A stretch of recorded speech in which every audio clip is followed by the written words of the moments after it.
Good afternoon, everyone. I'm Gary Summers, and welcome to Mind, Body, Soul, a show about your mental, physical, and spiritual wellness. Today, my guest is sole proprietor of beautiful Soothe Downtown Spa. Her HIMSA, which is Do No Harm mission, is a cruelty-free, environmentally responsible business life balance. As such, she pursues ongoing wellness education that acknowledges the interconnection of the health of all beings and the planet itself.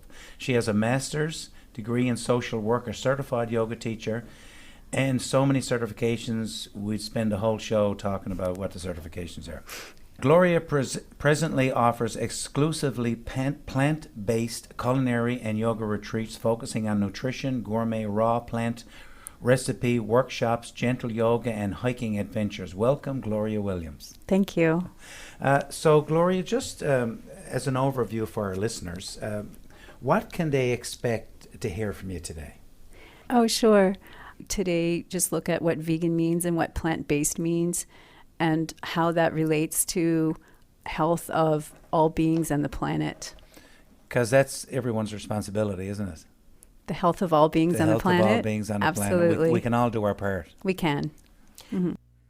Can you explain vegan and what that exactly means? I'm going to make this as simple as possible.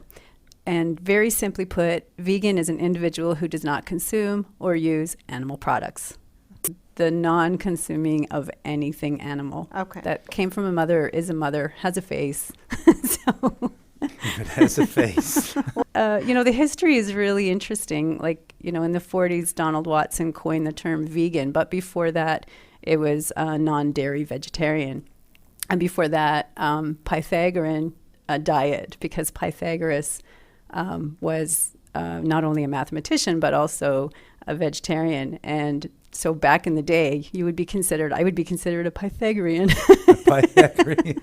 Oh. Yeah, so there's some interesting history. When we look at people in history who most of us know, so I kind of want to make this interesting and fun. Sure. Plato and Leonardo da Vinci and Mary Wollstonecraft Shelley, who wrote Frankenstein, and her Frankenstein character was a vegan. And Nikola Tesla, who created hundreds of electrical devices, also spoke against the animal cruelty. Albert Einstein, everybody knows, Albert Einstein was one of the most highly regarded scientists of all time, and his famous quote, "Nothing will benefit human health and increase the chances for survival of life on Earth as much as the evolution of a vegetarian diet." Rosa Parks, Coretta Scott King, and of course Gandhi. Gandhi wrote extensively about spiritual compassion and compassion for animals and all beings. And it goes on, like Hippocrates, let food be thy medicine, Singer, Edison. And today we can look at Tibetan Buddhist monks like Thich Nhat Hanh and Matthew Ricard, who is considered one of the happiest people on the planet. And he wrote the book about happiness, and he wrote For the Love of the Animals, and Jane Goodall. And then there's tons of actors and singers and athletes and activists. And one of the things that's really interesting about looking at athletes is that more and more athletes are becoming vegan, and it's because the science is showing that the recovery time is so much greater with plant-based diet. I remember watching a program on the nature of things with David Suzuki, and they talked about the question of cholesterol. And one of the big things that came out of that program was the byproduct of meat digestion in your gut is a cancer-causing bacteria and when people who had heart attacks, when they measured. When they took blood and looked at the composition of blood from people who've had a heart attack, this chemical was found in the blood. So it's interesting that people seem to be moving more towards a plant-based diet. So, can I? Yes, absolutely. Vegans actually have a healthier gut flora than non-vegans, and that's why there's reduced diseases in vegan populations and vegetarian populations. Can we talk about the benefits of a vegan. I don't know. You Absolutely. talked about better gut health, and we know that most chronic illnesses and diseases start in the gut. 90% of serotonin, which is your happy hormone, is produced in the gut. So gut, and I know Kathleen Mercer was on the show a while ago, and she talked about start at your gut. Like that's the root of everything. Yeah, I'll break it down really simply into three areas, just topics, and then we can go from there. Because when we know, like KNOW, it's a no-brainer, right? Health, and that is health of the planet, health of all beings on the planet. It's not about me, and I'll get into that a bit more when we talk about whole food, plant-based, but because that's just about me, right? And this is why I look at veganism as an ecological imperative for all of us, is because it's the greater good. So because individual health cannot be separated from the health of all. The animal agriculture is the number one contributor to the crisis, to the climate crisis, the number one, more than all modes of transportation. And this is science. This is not Gloria's opinion, right? Yeah, I didn't know that. You can find all of this information, and later I can give you anything you want where I get this stuff. There's so many plant-based scientists and doctors and nutritionists and dietitians and spiritual leaders, and the information is out there now, and it's hidden, and there's a reason it's hidden, and you just need to follow the money, right? Sure, yeah.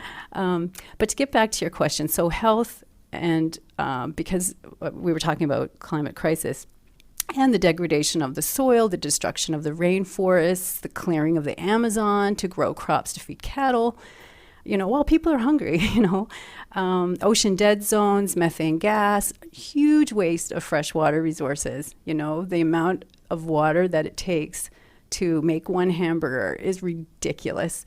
And again, I mentioned world hunger. World hunger is very much related to animal agriculture. And because most of the crops grown today are for animal agriculture, they're GMO crops, genetically modified. And we hear that term a lot, right? We hear that term a lot, and there's so much confusion around that term.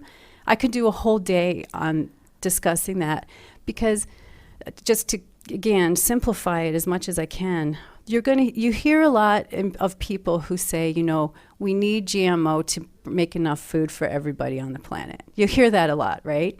And it's so far from the truth, because we are making just as much food now as we did before, and there's still as many, if not more, people hungry. And it's because where is that GMO crop going? It's going to feed cattle, it's going to feed pigs, it's going to feed sheep, it's going to feed factory farms. That's where it's going. And I'm not proposing that we make GMO food for people, because what happens with GMO is they're completely resistant to Roundup, completely resistant to anything being thrown at it. And so if you take, for example, a spray of Roundup can kill up to 50% of earthworms. And the glyphosate in that's going into the water systems and going into our drinking water and going into the plants, and we're consuming it, it has huge health problems.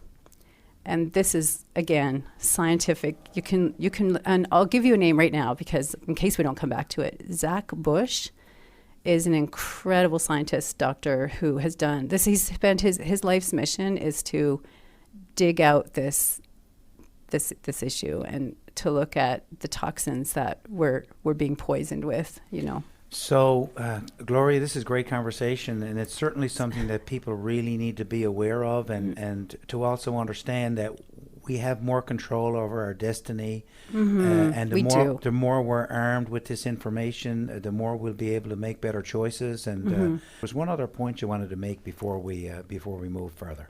Yes, the third reason. Okay, so there's health of people, health of the planet. It's also to stop the unnecessary pain and suffering for other sentient, precious beings, because it is unnecessary. we need to really filter this down to the listener, and how are they going to benefit themselves from this way of eating? Yeah, absolutely. So when you look at the longest living populations of people around the world, which are the blue zones, like Okinawa, Japan, Nosara, Costa Rica, the Seventh-day Adventist of Loma Linda, California, and then there's a couple more. In any case, these are where the longest living people on the planet live, and they have predominantly vegan diets. They eat the most plants of people in the world, and they eat the less amounts of animal foods of people in the world.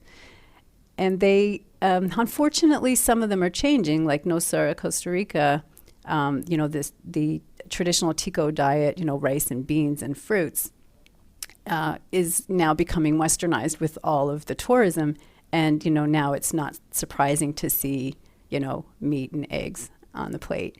But that wasn't the traditional way. And so, unfortunately, they're starting to lose their blue designation of one of the longest living people on the planet. So you mentioned blue zone. Yeah. What did you mean by that? And that is where the longest living people of the planet live.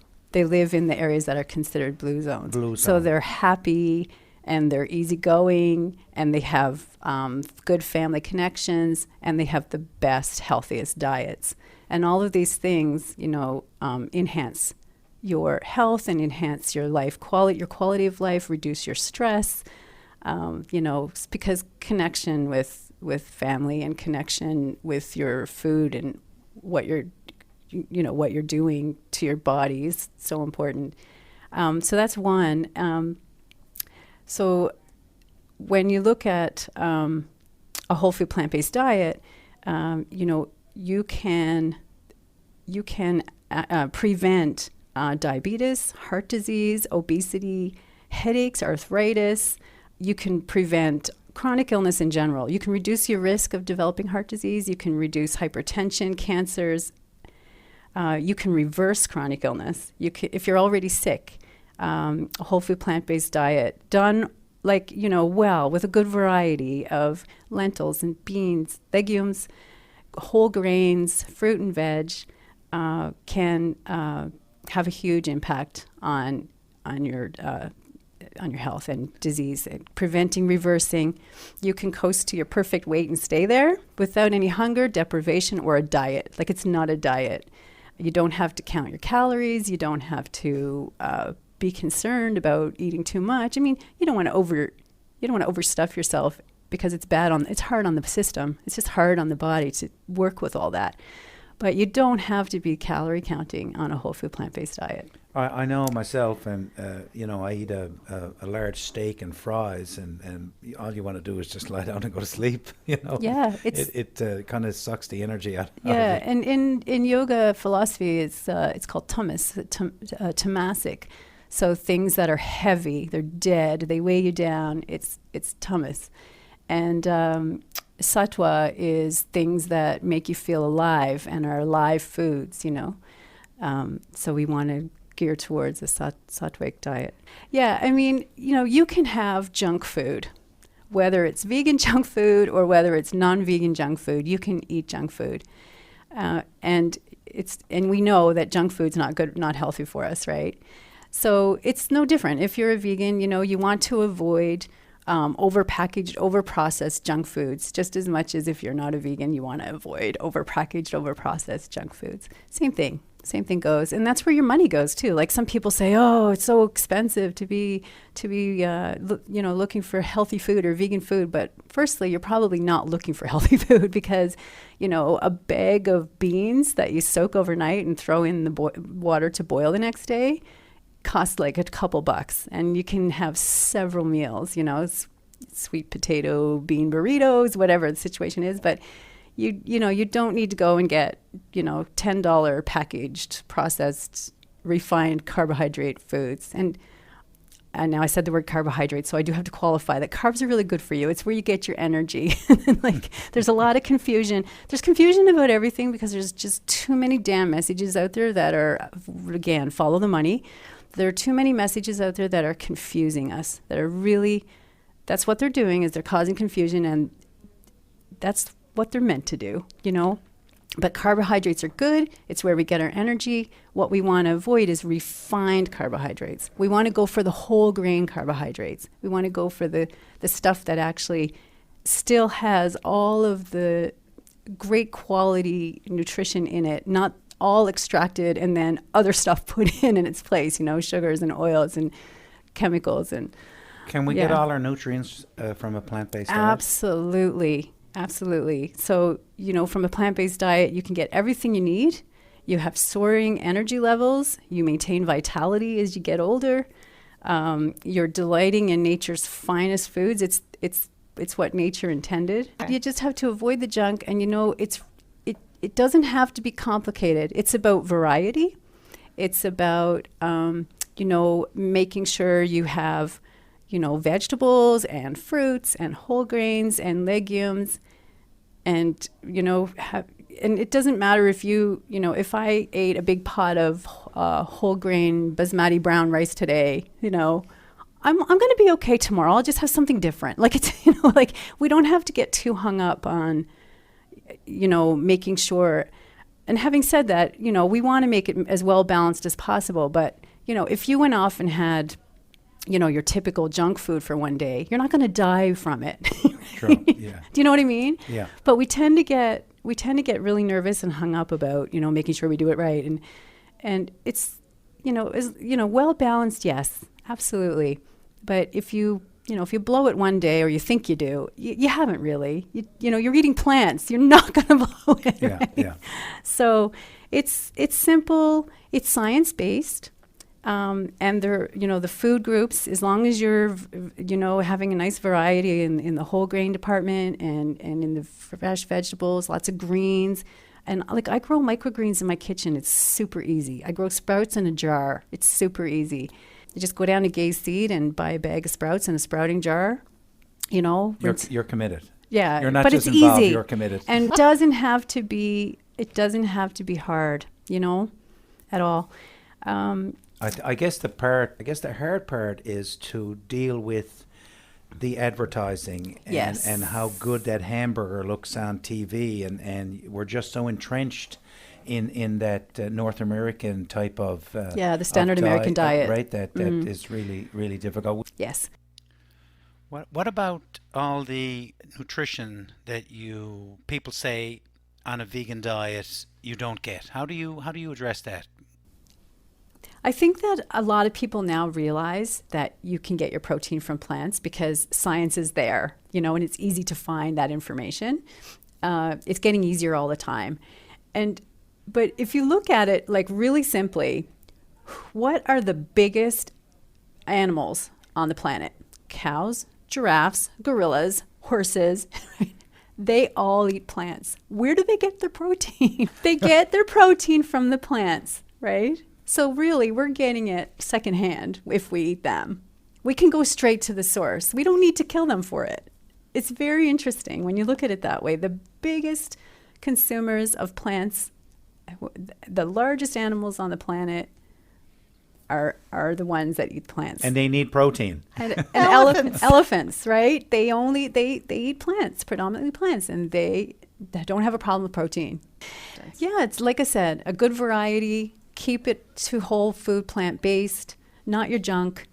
And, don't stress too much about it. Get a good balance of, vegetables and beans and, lentils and grains, fruits. And it's all got protein in it. As a vegan, when you sit down to eat a meal, do you feel satiated? I think I said that right. So that when you got up, you feel as though you don't need to eat anymore? I mean, a lot of it's mind over matter. We are so conditioned to think that, we can't do without something or actually that the train of thought is doing without. But if you looked at it from a different perspective, a positive perspective, what am I going to gain? Because really, we have nothing to lose. We have so much more to gain. We have our health. We have we have our human health. We have the health of the planet. We have to end world hunger. We have to stop unnecessary pain and suffering for other beings in the planet. We have so much to gain. And all we have to do is shift the way that we look at that, Because what do we do with cooking to make it palatable, right? We add spices, we add herbs. Sometimes we add oil and sugars. We don't need to do that if we add spices and herbs. So, it really is a mindset. I will speak to calcium for a second, because a lot of people believe that you need to have dairy to get your calcium. And it's absolutely not true. You don't need dairy to get your calcium. You don't need cheese. Cheese is just fat. That's all it is. It's pure fat. Dairy, when it comes from cows, I mean, we need dairy as infants. We need our mother's milk. Perfect. That's what it's made for. It's the growth formula for humans is human milk, just like the growth formula for a baby cow is their mother's milk. And the problem with humans drinking cow's milk is that it is an intensely rapid growth formula intended for, a couple 100-pound calf to become like hundreds of pounds cow in a very short period of time. And if we're putting that into our bodies, IGF-1, right, isolated growth formula, we're putting that into our bodies. We are the hormones in that. And then we look and we wonder where breast cancer, how breast cancer happens in humans. These are all very scientifically based research issues, and you can get this information. So if we're looking at cow's milk providing dairy, well, some people say that moose and deer milk actually has twice as much calcium per cup as cow milk, but we're not going out milking moose, right? It's about what we have been, it's just what we have been sold in our society. It's what's been handed down. It's not our fault. It's what we've been told to do. It's what we've been doing for all this time, But where did it, if you look at the history of dairy and where it started, that's very interesting because it was all around the time after the war. And I don't have time I would love to come back and even talk about that. That's interesting in itself. Gloria, is it an all or nothing thing? Is it you're vegan or you're not vegan, or can you be partially vegan? Well, I mean, I'm not here to tell people what to do. I'm here to tell you what's good for you. Absolutely, yeah. And there's no judgment with me. Like, I wasn't raised vegan. I'm no different than any other Newfoundlander, meat and potatoes and veg, and, I grew up in Labrador. So most of the time it came from a can, canned peas, like on the side of the plate. And my parents did the best they could, and they raised us well. But, we weren't privy to this information no more than a lot of people. And, when I started to get little bits of information here and there, it just really intrigued me to want to know more. And the more I learned, the more I was like, oh my God, like I just wanted to know more and more. And that's why now I'm a student in the Canadian School of Natural Nutrition, but I've also graduated from a plant-based certification in Cornell and done plant-based culinary arts and done food over medicine certification. But you were a social worker. So I was a you've social actually worker. Totally changed. Well, it's not really a change when you look at what some of the reasons I was a social worker. I was a social worker around world justice and world hunger. And here it has come back. Okay, sure. I didn't know it was going to come back like this. But, if we open our minds to bigger pictures and look at a worldview, anything is possible. I mean, when the person invented the light bulb, they couldn't just look at the light bulb.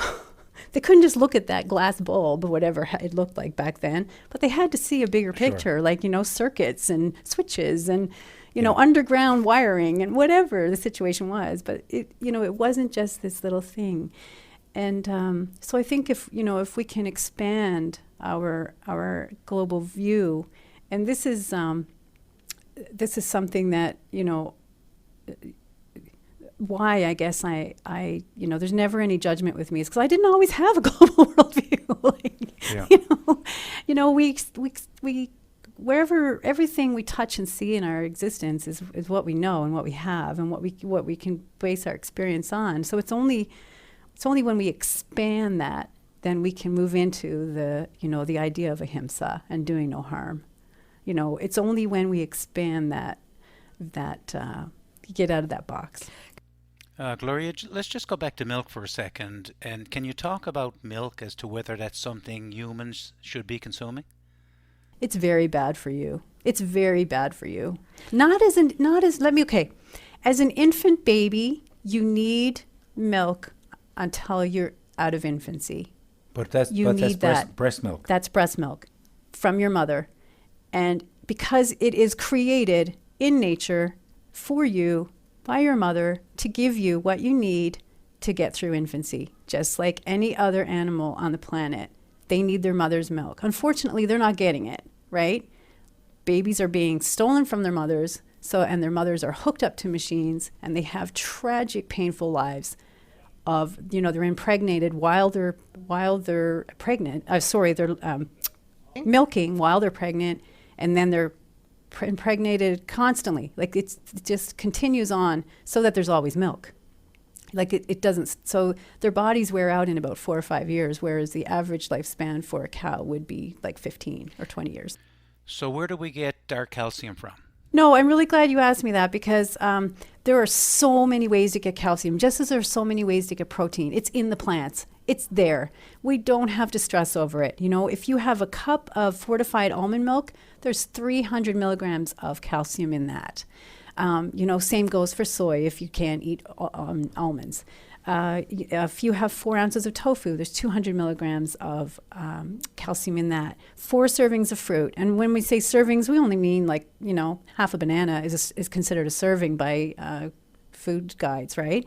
So it doesn't take much to get 4 servings. It's 200 milligrams of calcium in 4 small pieces of fruit.